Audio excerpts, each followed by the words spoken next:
how about we get some insights from people that are actually running all around the continent? Dumi did a keynote before at the hookup dinner. It was last year whilst we were in Ramen. It was about 40 of us over there. And he did the same topic. He shared insights about what was happening in Mozambique. This was around 2013 in March. And we thought, look, come back, come and share. Give us new updates, and there's a new audience. Come and share what's happening out there and what could we potentially tap into as startups. So corporate South Africa can do a whole lot of things out there. But for us, resources are limited, as well as connections and time and all sorts of things. And we said, come and share your perspective. Oh, Dumi is a CA in a nutshell, and he runs Africa. He's going to tell you about himself a bit, as well as what they're involved in. Okay. Well, you're going to have to excuse my voice, but I'll try. I think I'm being attacked by the mother of all flus. So yeah, that is really affecting how I talk. This is not how I normally talk. My voice is much smoother than this, So yeah, I promise it's not my voice breaking, it's just the flu. Wow, very beautiful women in here. Can't help but relate to Ludacris, who say that ain't no need for even asking, bruh. The best women all reside in Africa, and that's real. All right, let's get to business. You guys will remember last year, sometime I think in June, July, when Obama was in the country. Roads were shut down and so forth and so forth. I wasn't around, but I was following the frustrations that were going on Twitter and so forth. And what people were saying was that Obama was staying in Sandton, and then he was going to Pretoria, and he was just blocking all the roads and so forth and so forth. But one of the things that he did when he was here was he held a meeting at the townhouse in, I think it was THUDJozi in Soweto, and invited quite a few youths as well as prominent business people. Now, one of the business people that was there is Africa's richest man, Aliko Dangote. And at that meeting, what Aliko did was he pledged to spend about 15 billion US dollars on the African continent by the year 2018, right? And the reason why he did this was he said that, let me read this here. The plan was intended to send a message to foreigners who really don't understand Africa and show them that doing business in Africa is not as bad as what people portray it to be. So that's why he did it. Now, granted, doing business in Africa is not a walk in the park. Many entrepreneurs believe that doing business in Africa is relatively difficult. And in large part, I think the difficulty stems from the poor infrastructure. But when you look at the poor infrastructure as an actual opportunity, then it presents itself not as a problem, but as an opportunity this time. There's quite a number of startups, young startups led by young people, just like you and I. Well, let me speak for myself. Led by young entrepreneurs. And they're doing it really well when we look at what they're doing on the African continent. And I think the reason why these startups are doing so well is because they've shown flexibility in understanding Africa. They've taken time, to understand the markets that they're going into, as well as do a proper due diligence before going into a particular market. And the most important thing that they've done is they've never believed this doing business in other countries in Africa excuses that people are always coming up with. So tonight I think we're just going to talk about, briefly, we're just going to talk about three, right? And then we'll expand our discussion from there on. So there's a guy called Patrick Ngowi, right? Now, Patrick Ngowi is an entrepreneur and is founder of a company called Helvetic Solar. This company is based in Tanzania, and what they do is they identified a problem, and the problem was that there's lack of electricity, especially in the rural Tanzania. Now, when you go into the towns, though there's electricity problems, but the people in towns can afford generators and so forth because they belong to that LSM group. But when you look at the rural folk, they are the ones that are hit hard They are the ones that are hit the hardest. So what they did was they developed something that was going to be very cost effective to the rural folk, right? And then they piloted this thing in Tanzania, having gotten the model from China. And what they then did from there is they penetrated the whole of East Africa. So now this company is in all of East Africa, and now they've got their sights on Southern Africa. So that's one thing that they did. And I think the interesting thing is they identified a problem on what was wrong in their country, and they decided to go out there and find a solution to this thing, right? Do you know that, so as a continent, right, we are about 54 countries. And then as sub-Saharan Africa, we are about 46 countries, right? The 46 countries, I think the total population is about 800 million or so. Do you know that the amount of electricity that we all produce as 46 countries, 800 million people, is equal to the amount of electricity produced by Spain, which is 45 million citizens?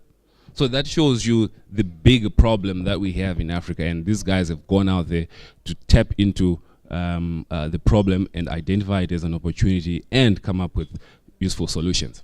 Right. So that's one. Let's bring it closer to home. There's a guy called Nick Kaoma. Some of you may know him.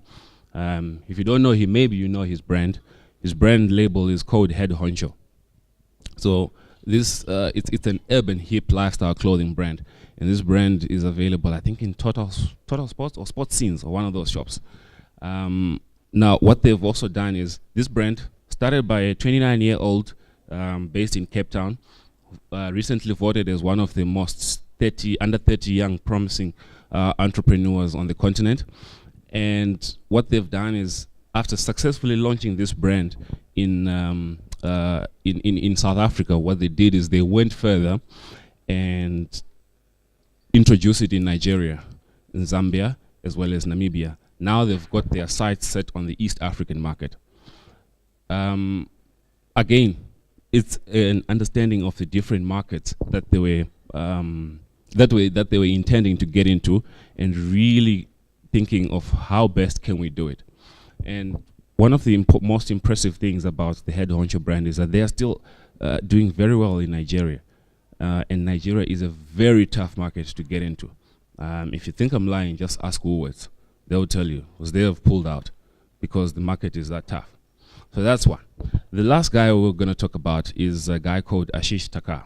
All right. Now, Ashish is a 32-year-old guy, has got businesses in 26 African countries, employs over 8,000 people, is Africa's youngest billionaire, and through forming various startups, understanding the different markets and so forth, he has managed to make a change, like revolutionize the continent, so to speak, you know.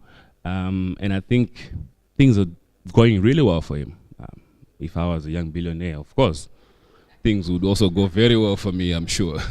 So the point is, you and I, as startups and entrepreneurs in this room here, we've got the capacity to make our businesses as successful as all these other guys, because there's nothing different between us and these guys. The reality is, all these people started with nothing, but they have something. And most of us here, if not all of us, we've all started with nothing. And we can make a success out of whatever ventures that we are into. And you know, the one advantage that we have is we are united. We speak the same language, right? And right now there's like what I would call a youthquake that is going on the African continent, where whatever country you go into, people are speaking about entrepreneurship, how to go into business, and how to do things like that. You know, so that's really the upside that we have, and we should really leverage on it if we're going to do better. So there's an exercise that I normally do when I speak different countries, different conferences. I always do this just to test whether my theory is right or it's wrong, or just to test whether people are sleeping or not. Because from there I can then tell whether, if I'm boring you, then hey, I can just have a beer or something. So I do this at all conferences that I speak at, right? And so far, the response has been overwhelming. I'm just trying to prove to you, I'm going to put it to you that we are united, right? So I always sing a song, and then I stop when I do this. So when I do that, you guys take over, right? No, don't worry about that one, all right? So are you guys ready? Yeah. Are you guys ready? Yeah. Let me show you that Africa is united. Oh!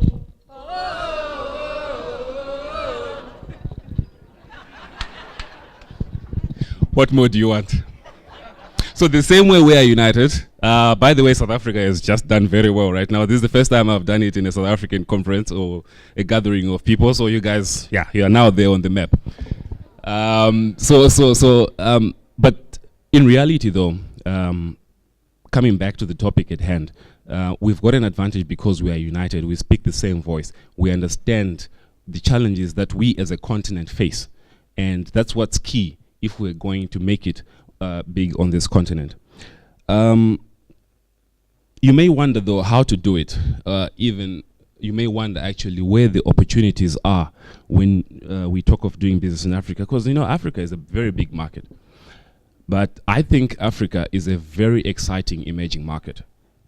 Right. Why do I say so? I think I say so because we have 1 billion residents. Right. So that tells you that there are opportunities just by looking at the basic stuff. So from the basic stuff all the way through to technology, there is opportunities that are available in all those things. And how you should identify really the opportunities that exist in Africa is by looking at the basics and realizing that there is a better way of doing something. You know, there are so many things to be done in agriculture and real estate, in hospitality, in so many industries. There are so many gaps that can be exploited by everyone that is in this room. You need to think, how am I going to solve a particular problem? Or how would I as a consumer have wanted this particular service that I've been given by somebody? And there, when you really look at that, you can spot opportunities in there. But the only way actually to really measure opportunities in Africa is to go down,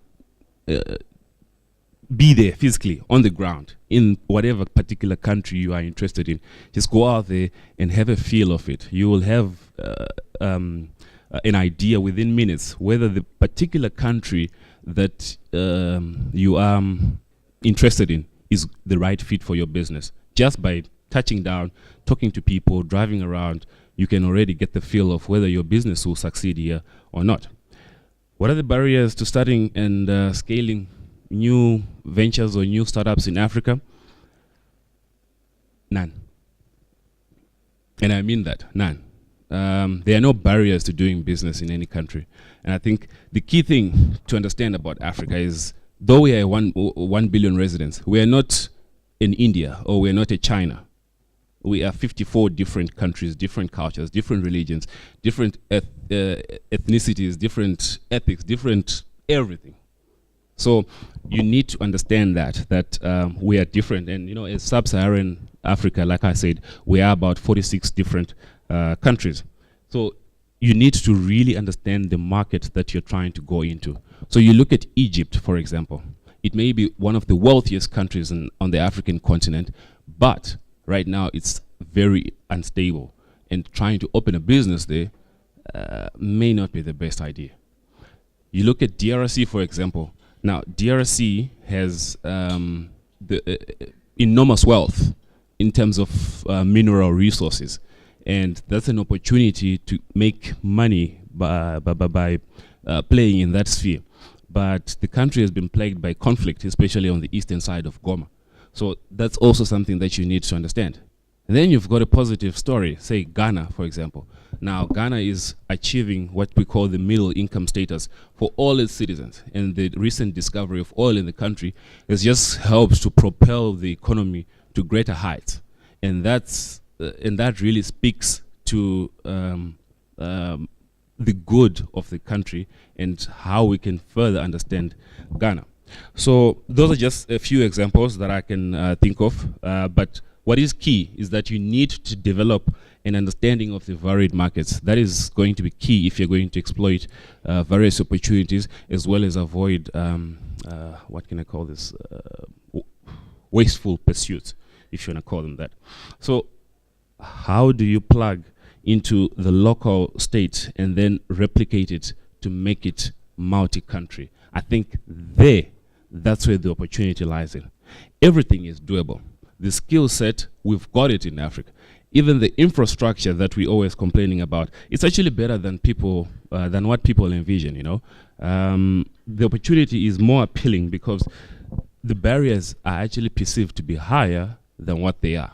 Only if you stop believing the excuses that people always give you about doing business on the continent. So you need to be truly local. Don't try the copy and paste method when doing business in Africa. It won't work. It will not work for your startup. Trust me on that one. I mean, let me just give you an example. So here in South Africa, right? If I need to buy a beer there, I can just swipe my card. I can't do that if I'm in Malawi. I have to have cash.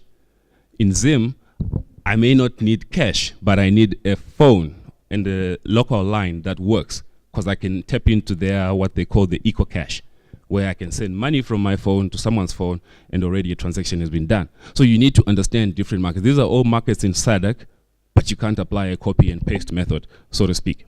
So that's also very key if you're going to succeed in doing business in Africa.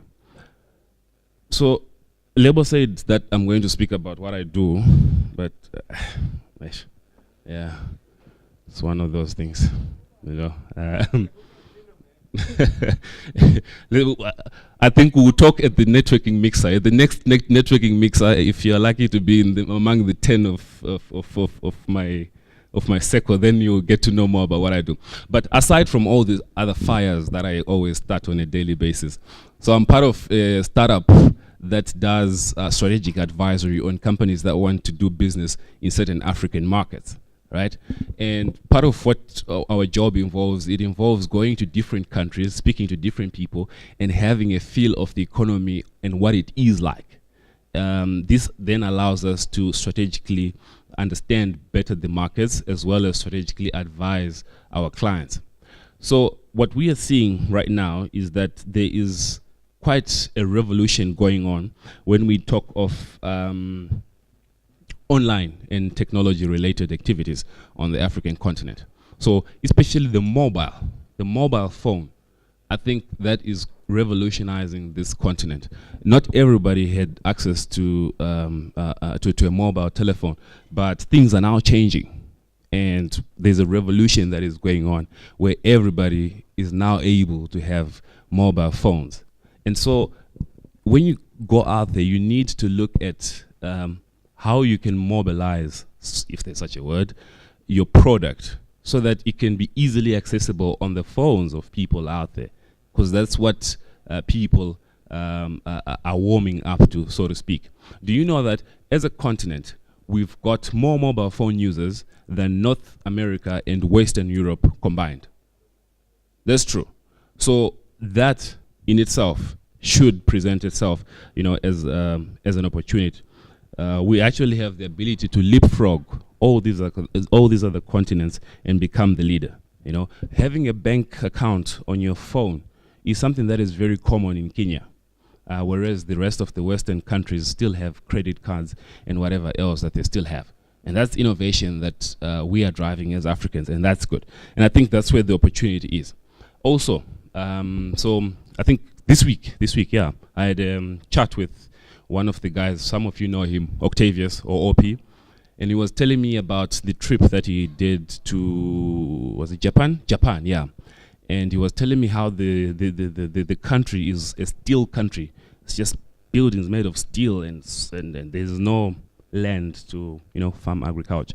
And when I asked him about the food, he was telling me that, you know, these guys make use of processed foods a lot because they don't have anywhere to farm their own foods, right? What that tells you is that agriculture is going to be the big industry in Africa. Why do I say so? I think I say so because 60% of the world's arable land is here in Africa. So that's an opportunity. I remember I think a couple of weeks ago, I tweeted something about that Africa is going to be the biggest industry. And I added that you must favorite this tweet if you think I'm lying.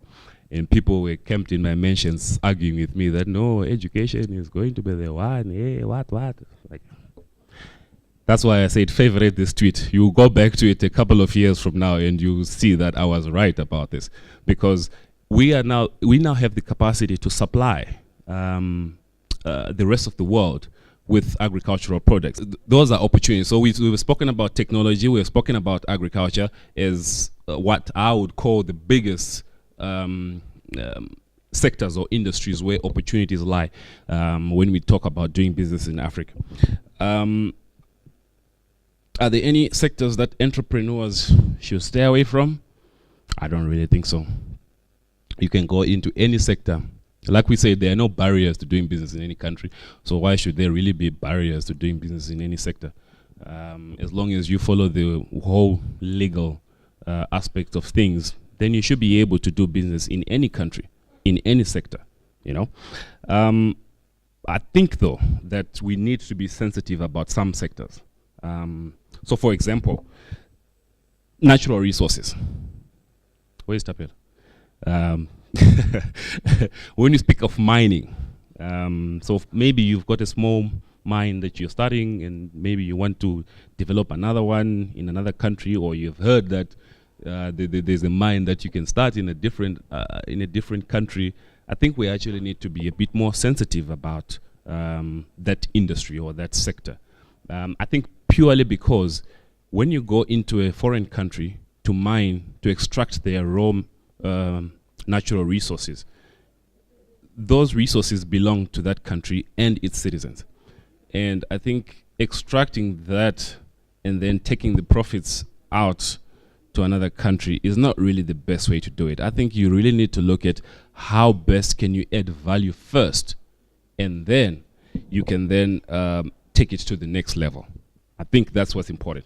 To really make it in Africa as a startup, young, middle, old, whichever, I think one needs to follow, I think the 4 following principles, if you want to call it that. So the first, whatever you do must have a social impact. It must change the lives of the citizens of that country, one way or another. You may not be able to change all of them, but at least a section or a community must at least benefit from whatever it is that you are planning to do in that country. So that's one. Number 2, I think whatever you need to do, it needs to be pan-African. So you need to stop thinking of country-specific deals and think of continent-wise deals. That's what we really need to think about.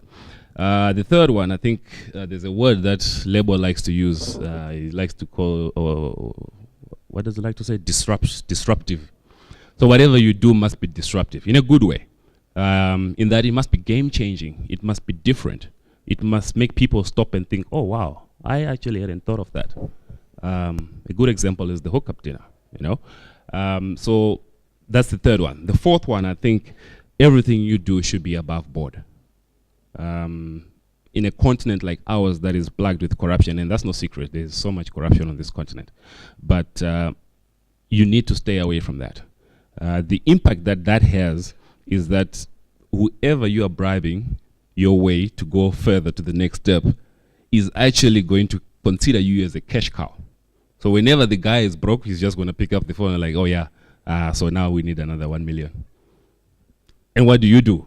Either you risk being closed down in that country, you risk losing a license to operate in that country. So whatever you do, I think it just needs to be above board. Bottom line, if you want to do business in Africa, it's extremely important to work in an ethical manner, and automatically that manner will be self-sustainable. A lot of people promise to do good after they have done well, and my whole thinking is if you do good, you will do well. So I think there needs to be a shift in mindset as well when we talk about that. A couple of things make doing business in Africa slightly difficult for startups, and I think it all boils down to funding. So it's not necessarily the big funding. I always joke when I speak to my friends and I say it's far much easier to raise 5, 10, 15, 20, 100 million rand, but just to get the 50,000 to get you going is what's always the most difficult part. And it's the same in most African countries. right? It's not different.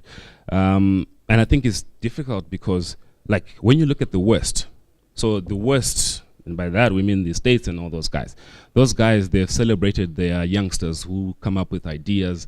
And so what they did is they came up with all these venture capitalist funds. And this VC industry started actually in the 50s. And by I think the late 60s, early 70s, it was now booming. You could get funding within 2 days of applying for something, right? The only difference with us is I think we are still in the 50s, early 60s, but we are heading towards the late 60s, early 70s of the West's VC system. So things are in place, funds are coming up, people are setting up different ventures to help support startups, and that's going to make doing business in Africa far much easier than what it really is. Sometimes when you do business in Africa, you will make very bad calls, and this may result in you losing money. Never dwell on it. Just consider it as school fees and move on. Because if you beat yourself about it too much, you'll be stressed. Trust me. Never be too eager as well when you're approaching a deal, when you're approaching a potential business venture in Africa. Never be too eager, because when you do that, I think you end up not looking at the worst case scenario, which is very critical when you're considering some of these ventures, and you end up not thinking things through, and that's very dangerous, especially for a business. So in conclusion, I think we as Africans should not really sit back and watch what should be our ideas being turned into businesses by people from other continents. I don't think we should really sit back and just watch. I think we need to pull up our sleeves and get to work. So your mission, should you choose to accept it, I almost sound like that guy from Mission Impossible. But your mission, should you choose to accept it, is to think globally but act locally. And what we mean by that is, in whatever country that you are in, follow the local norms.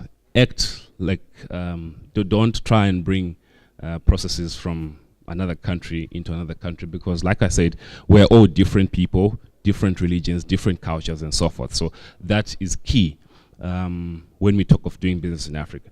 So you need to think big, start small, but be practical. So yeah, for a good example is the hookup dinner. When I look at where we started from in Braamfontein and where we are now, and the cities that we have now opened up. Oh, look at me speaking as if I'm part of the hookup dinner. But anyway, and the cities that they are now into, and the planned cities, the planned countries in Africa. That's a good example of think big. Always have the bigger picture in mind. Start small, but be practical about how you do it. Unfortunately, there's no silver bullet when you talk of doing business in Africa. There are no specific skills that guarantee you to success. It's a multifaceted journey. But all you need to do really is prepare yourself for it. Much of what you need to learn, you will learn it along the way. So work on yourself at all times, because there are no guarantees. And always remember that before someone helps you in Africa, you need to help them first.